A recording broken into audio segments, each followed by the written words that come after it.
What's up, Trekking with Jazz? I'm back with another video.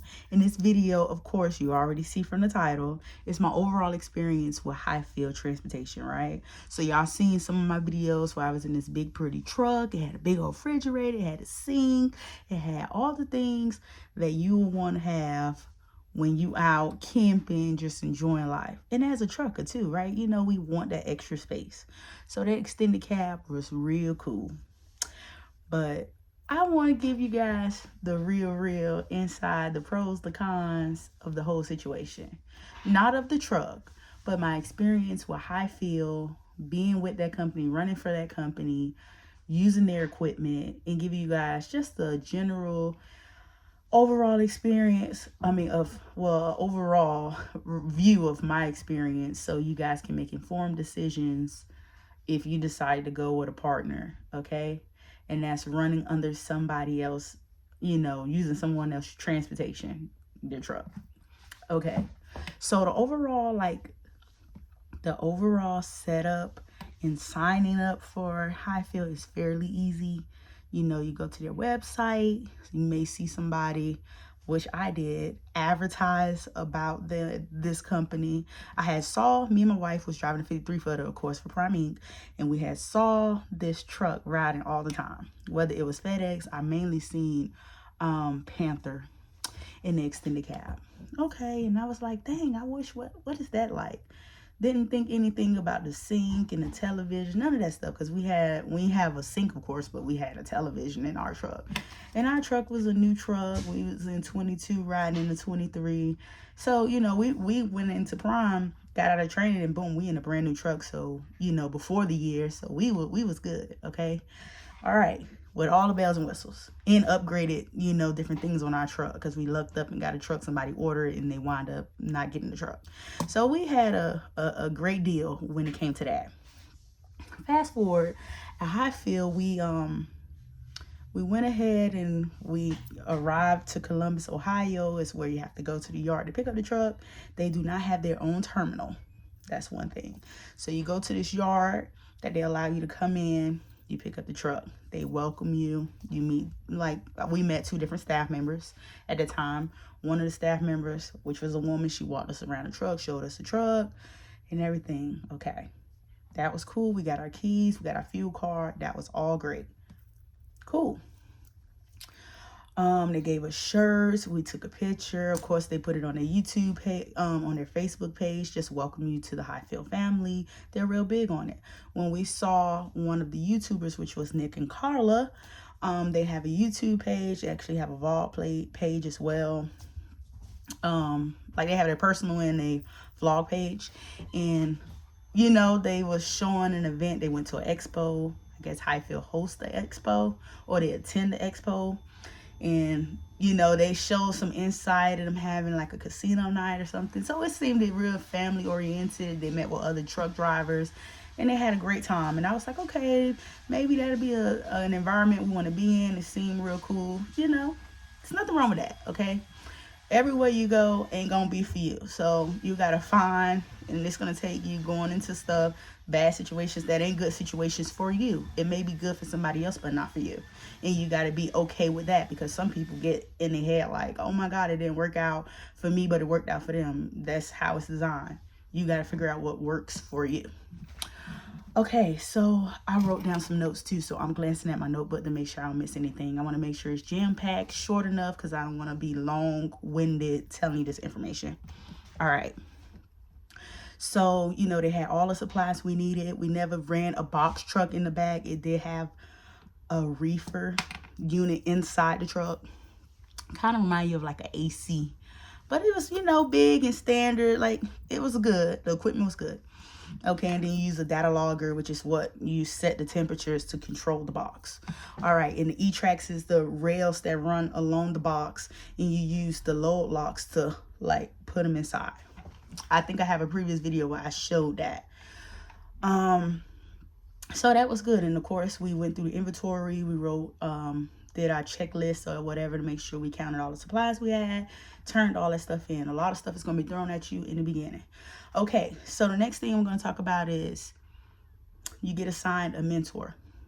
The mentor is the people that is your first point of contact when you run into any situation. Whether it's, is this how I scrap it? I see this alarm on. They're out on the road, drivers as well. Husband and wife and wife, husband and husband, stuff like that. So in this particular case, we had a trainer, a mentor, and we spoke with the wife, not the husband. And the wife was very, I don't want to say no one name.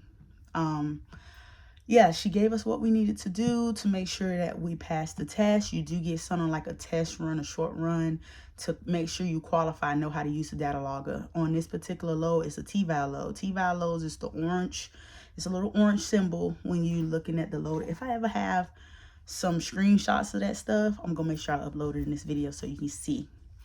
But, that orange lets you know that it's a temperature control load.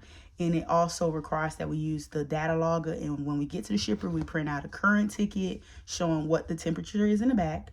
And then we make sure we have the settings set, if it's every 30 minutes or every 15 minutes, where it's recording the temperatures in the box the whole ride. Also, you put the settings in far as the load. You put the settings in, like the load number inside, which is a pro number for them. Also, you put in the, like, if it's Celsius or Fahrenheit, all that information. It's recording everything. When you get to the receiver, you have to print out a ticket, which is it's a journey ticket, numeric, which will print out everything from when you first started, which you need to be recording from when you first started all the way to the end.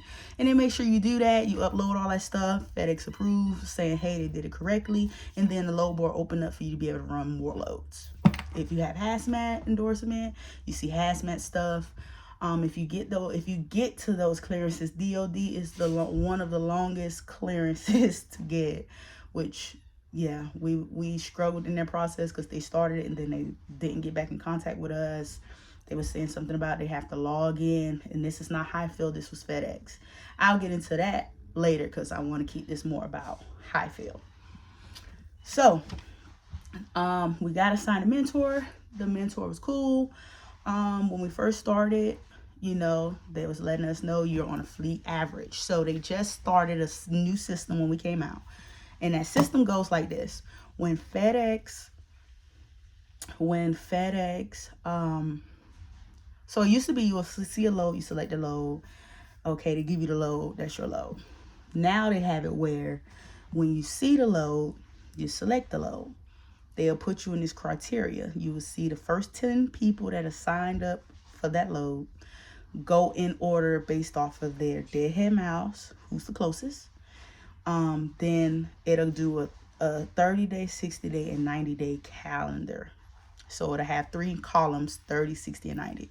And in those columns, it'll show how many loads you did in 30 days, like completed, how many for the 60 and the 90. Based off of you being 50 miles or less, the closest, they'll put you, in that ranking. So say me and another driver is both 23 miles from the load. Then they'll go and divert to the 30, 60, and 90. So if my 30 say I got 8 loads completed and theirs say 4, then I will get the load. Didn't like that process at all because when we first came out, we was getting beat so much. It was like driving me insane. I was so aggravated, guys, because of course we don't have our numbers. We was advised by the trainer to, hey, don't go west of the Mississippi River. Like, don't go too far over, like, past, yeah, I think she said the Mississippi River. Like, don't go below 40. So no Georgia, Florida, stuff like that. And don't go too far west. She really wanted us to run, like, Pennsylvania, New York, like where it's hot, Ohio, stuff like that, which it is really hot in those areas, but you still dealing with a lot of trucks being in those areas and hoping that you have the numbers to beat them to get the load. So that was very frustrating. Another time it was frustrating too because as we were sitting waiting for the loads, it was like, wait for the money. wait for the money to be, why you have to move my stuff, Mita? She always be messing with my stuff. So she went, I said she went, sorry. So what happened was, I'm going to cut and then come back. All right. So guys, what happened was, we was told, just to go in a specific area and sit and wait for the bigger loads. You want bigger loads because you want to get more revenue to the truck and you want to make sure the truck is making money. Understandable. And in my mind, I was like, okay, I'll sit. And then it got to a point where we were sitting and we wasn't getting no loads. And I'm like, I'm not out here to sit 4 or 5 days not getting a load. Like, that's unacceptable for me.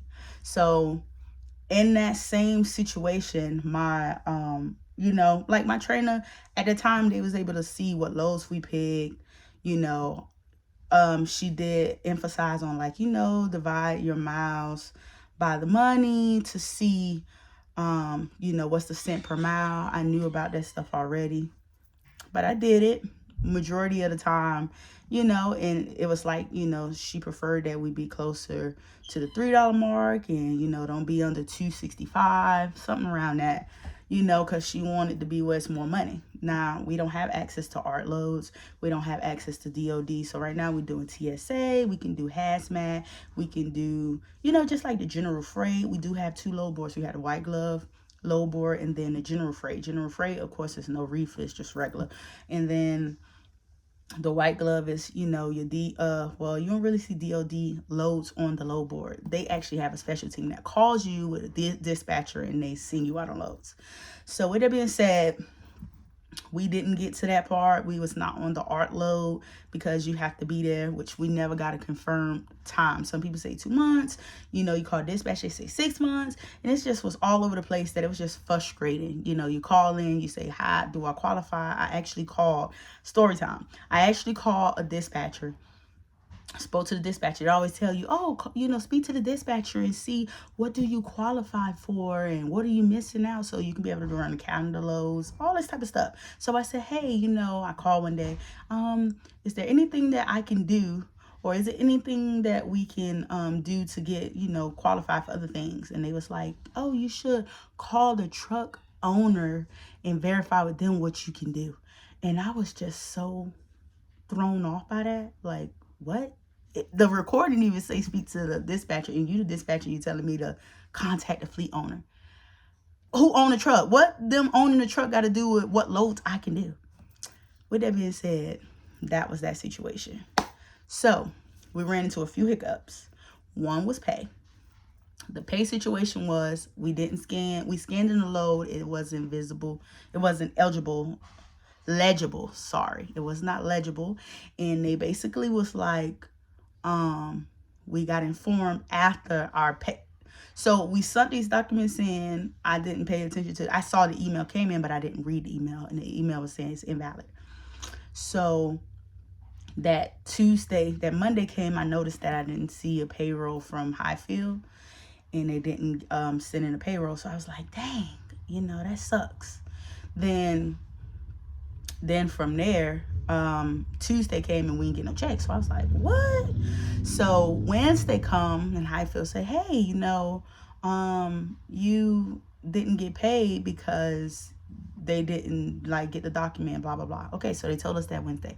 So we went and rescanned the documents. We got the email back saying everything was fine. So you would think that following Tuesday, since I scanned it Wednesday, we get paid on Tuesday, that it'll be on the next check. Next week come, we didn't get paid again. So during this time, we chose to go home. We was very, very sick. And I had told my wife, us being out here in the cold and getting in and out, we sitting here, we're not moving. It's the weekend, we just need to go home. And we need to be able to spread out, go in separate rooms, we'll feel better. So we told FedEx, we're going to go out of service, we're going home. We took ourselves out of service. My wife, this was another issue. My wife went, we made it home. We already had made FedEx aware. They stopped, sending us loads. And my wife called over to our mentor, hey, do we need to call FedEx, Hyfeild, and let them know? Oh, no, as long as FedEx know, you good. Okay. Prior to prior to that conversation, I had a conversation with FedEx asking them about pay. Like if you get a canceled load, if you don't run loads, like how does that canceled load get paid out if you don't run another load? So in between that conversation happening, they were saying, oh, well, you know, which it was two different informations that was communicated. One was, oh, you know, it'll go on the next load. Another was,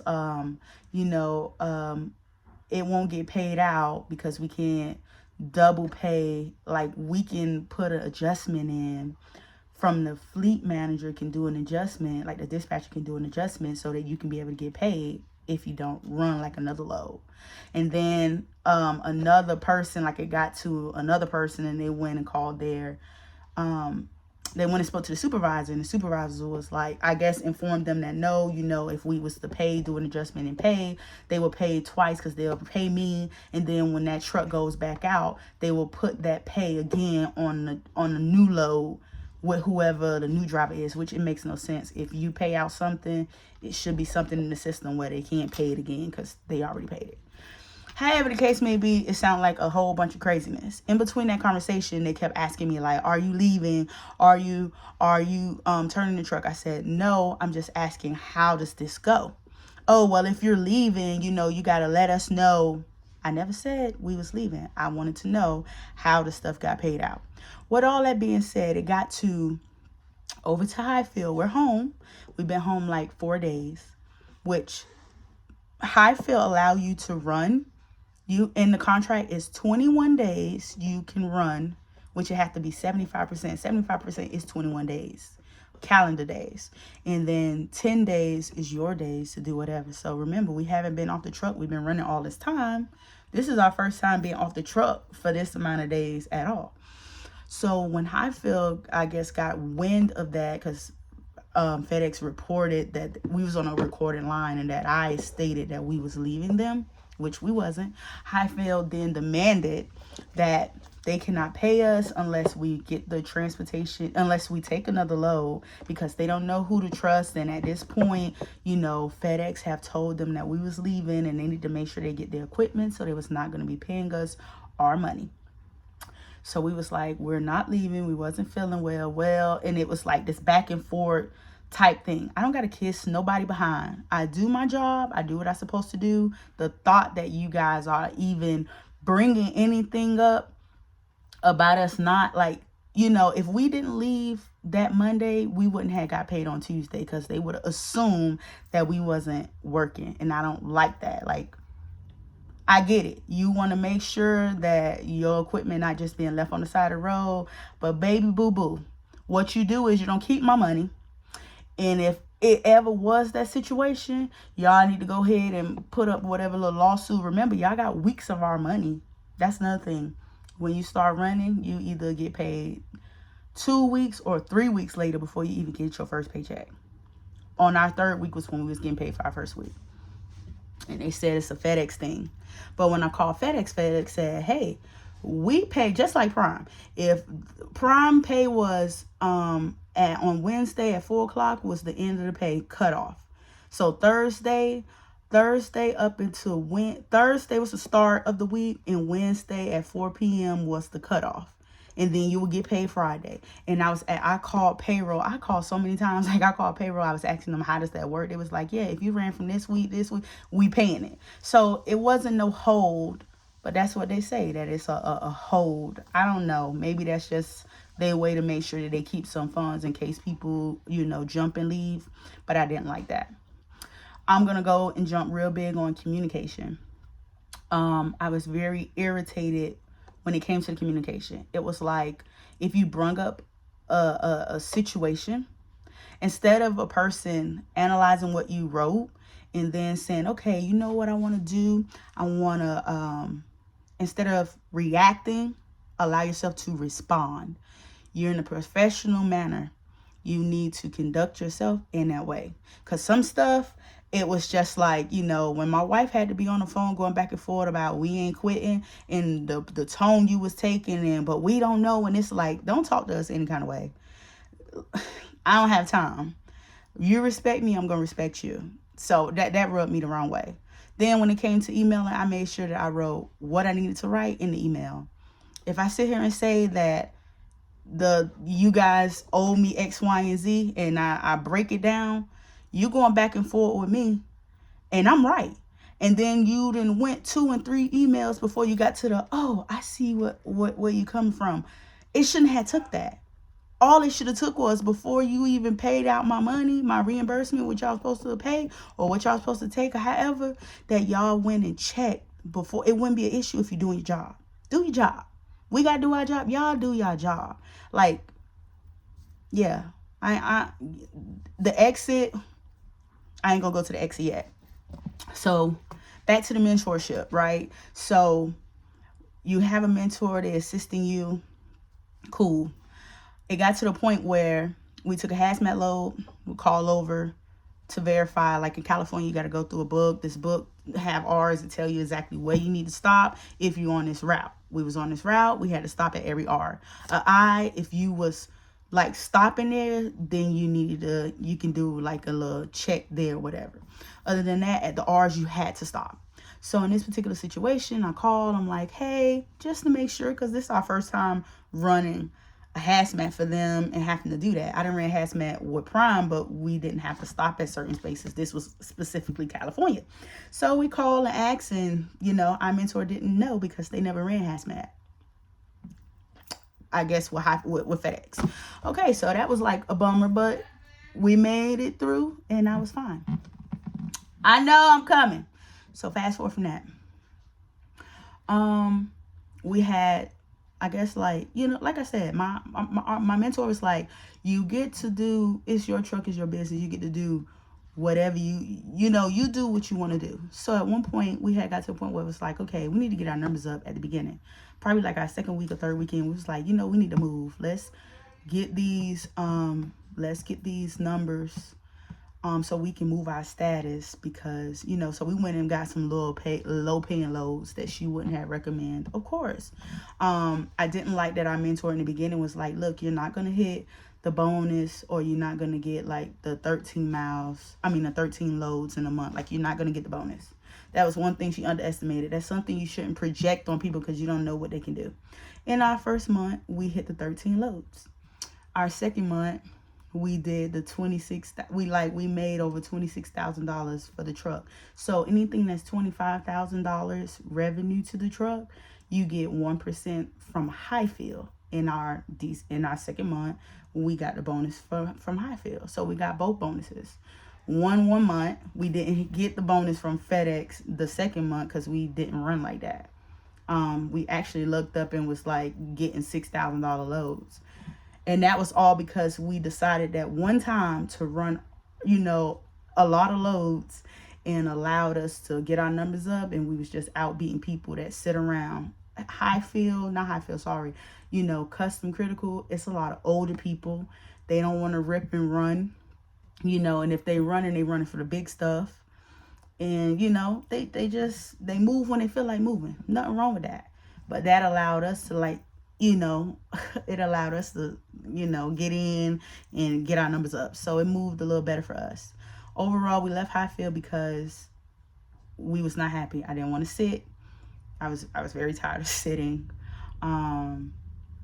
But I will say, if you have your own truck, whether you're renting it or you own it, and the payments is, a reasonable amount for you to upkeep, it'll be a good decision if you go under yourself through them and try to get in, which I'm going to make a separate video about FedEx Custom Critical, because I think a lot of people don't know that, it's reaches, for lease operators and owner ops that's not using somebody else's transportation, and how you can really make money. The people that own their truck, that's running, is making money, because you can take, they say don't move for $1,000. Yeah, when you got to split 60 with the truck owner who owns the truck, and 40 come to you, and you split in 20 and 20, and you move for $1,000, that's no money. Okay. But if you were owner op or a lease op, right, and you lease through your bank or whatever, and your payment only $800 a month or $1,300 a month, baby, you can make you some money. You can make you some good money. And like I stated, you can go and take those little 48. They tell you to move a $1,200 for 48, 48 miles for $1,200. Sometimes $839 for 32 miles. And people don't be wanting to, people, like me and Mac, we over here got to give 60% to them and we get 40%. You don't want to move for that. You're not making no money.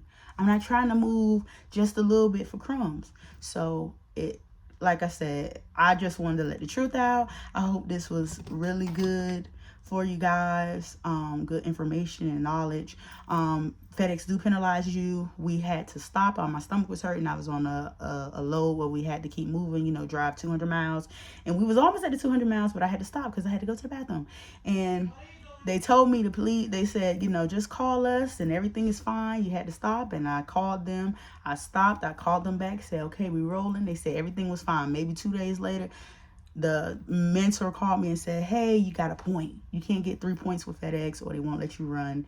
We got a point. I was like, what? That disturbed me because, it's no handbook telling you about that and what they feel is, an emergency stop or not. It's really messed up. But that was the situation. So with that being said, yeah, I mean, overall, if you want to be out camping and you like the slow pace and you may have a YouTube or something and you got like other little incomes, a social security check, a pension, and you doing this on the side, you can enjoy yourself. You can stop different places, sightsee, like it's stuff that you can do. You can enjoy yourself. But for people like me, a little younger, that's not financially set up like that, you want to get out and run and make your money. So what I would tell you guys is really research what it is that you want to do. I did not like Hyfeild contract, like signing it.